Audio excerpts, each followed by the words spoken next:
और उनके जो लेजिटिमेट डिमांड्स है, जो एजुकेशन को लेकर, पेपर लीक को लेकर जो लेजिटिमेट डिमांड्स हैं, उनको गवर्नमेंट नहीं सुन रही। सुनने के बजाय हम देख रहे हैं कि उन पर लाठी चला रही है, उन पर डंडे बरसा रही है, उन पर टीयर गैसेस से उन पर हमला कर रही है। ऐसे ऐसे हमले कर रहे हैं जो दहशतगर्दों पर हमले करते हैं, वो पीसफुल प्रोटेस्टर्स पर वो हमला कर रहे हैं। आज स्टूडेंट इस्लामिक ऑर्गेनाइजेशन की जानिब से यहाँ पर उन स्टूडेंट्स के सॉलिडारिटी के लिए ये प्रोटेस्ट निकाला गया है। और हम यहाँ से स्टेट की जानिब से जो गुंडागर्दी की जा रही है, जो पीसफुल प्रोटेस्टर्स पर जो हमला किया जा रहा है, उसकी हम मजम्मत करते हैं और हुकूमत से मुतालबा करते हैं कि आप अपने ईगो को साइड में रखिए, आप अपने एरोगेंस को साइड में रखिए और जो प्रोटेस्टर्स हैं, स्टूडेंट्स हैं, उनसे बात कीजिए, उनके मसाइल को सुनिए। और जो हमारी डिमांड है कि सबसे पहले तो एजुकेशन मिनिस्टर धर्मेंद्र प्रधान को, जो अपनी जिम्मेदारी को सही तरीके से अदा नहीं कर सके, उनको अपनी पोस्ट से हटाया जाए। दूसरी हमारी जो डिमांड है वो ये कि जो एनटीए है, नेशनल टेस्टिंग एजेंसी, जो लगातार तकरीबन 150 से ज़ायद पेपर लीक हुए हैं, अलग अलग बेज़ाब्तियाँ हुई हैं, तो हमारा यह मुतालिबा है कि एनटीए को स्क्रैप किया जाए। और हमारी तीसरा हमारा यह मुतालिबा है कि स्टूडेंट्स के ऊपर लाठीचार्ज ना किया जाए। स्टूडेंट्स को, वो स्टूडेंट्स है, हमारे देश का मुस्तकबिल है, उनका साथ आप दीजिए, उनकी बात को सुनिए, उन पर लाठीचार्ज मत कीजिए। उनके जो डिमांड्स है, लेजिटिमेट डिमांड्स है, उनको आप सुनिए। जो स्टूडेंट मर गई है लाठीचार्ज, जो इंजर्ड हुए, वो हुकूमत की नाकामी, हुकूमत जो ये गुंडागर्दी कर रही है, उसके नतीजे में वो लोग इंजर्ड हुए। उससे ज़्यादा जो कंसर्निंग बात है वो ये है कि जो नीट का पेपर लीक हुआ है, उसके नतीजे में जो लोग सुसाइड किए, तो गवर्नमेंट को चाहिए कि उनको कंपनसेट करे और उसके जो जिम्मेदारान हैं उसके खिलाफ सबसे सख्त कार्रवाई। मोदी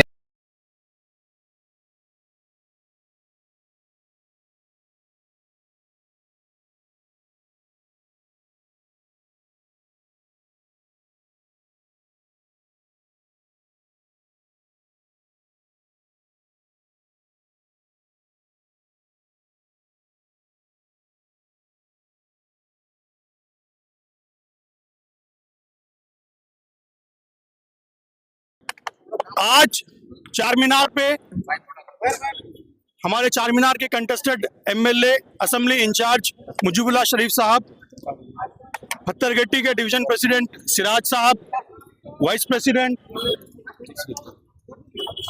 श्रीकांत गौड़, शैलेंदर, वाइस असलमुल्लाह शरीफ साहब, हैदर साहब, मुस्तफ़ा भाई, अशफाक साहब, मिर्जा अस्कर अली बेग साहब और सारे लोगों के साथ हम लोगों ने ये धरना मुनक्किद किया है।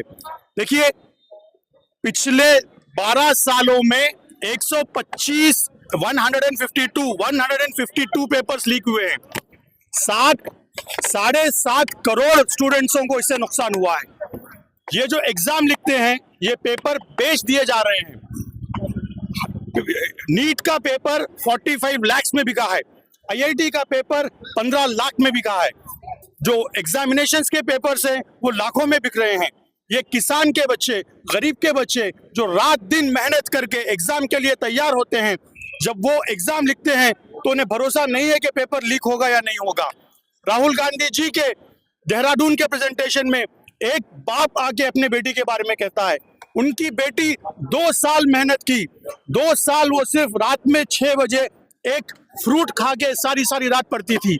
जब उसे पूछा जाता था कि आप खाना क्यों नहीं खा रहे हैं, तो वो कहती थी अगर खाना ज्यादा खा लेंगे तो पेट भरने से उसको नींद आती है। तो एक बच्ची जो 2-2 साल अपने पेट को मार के जो पढ़ रहे हैं और एग्जाम लिख के खुश होती है कि वो एग्जाम में थ्रू हो जाएगी, वो घर वालों को सुनाती है कि वो अभी नीट क्लैरिफाई होके डॉक्टर बनेगी, तो फिर एग्जाम लीक हो जाता है। वो कहती है अपने बाबा से कि मेरे पास अभी हिम्मत नहीं है और उसने सुसाइड कर ली। किसकी जिम्मेदारी है ये एक एजुकेशन मिनिस्टर की जिम्मेदारी है। 25 बच्चियों ने सुसाइड किया है, 25 स्टूडेंट्स ने सुसाइड किया है और एक बार भी नरेंद्र मोदी ने माफी नहीं मांगी, एक बार भी नरेंद्र मोदी ने माफी नहीं मांगी। पेपर बार बार लीक हो रहे हैं, तो कांग्रेस चाहती है कि इस सिस्टम को सुधार दिया जाए।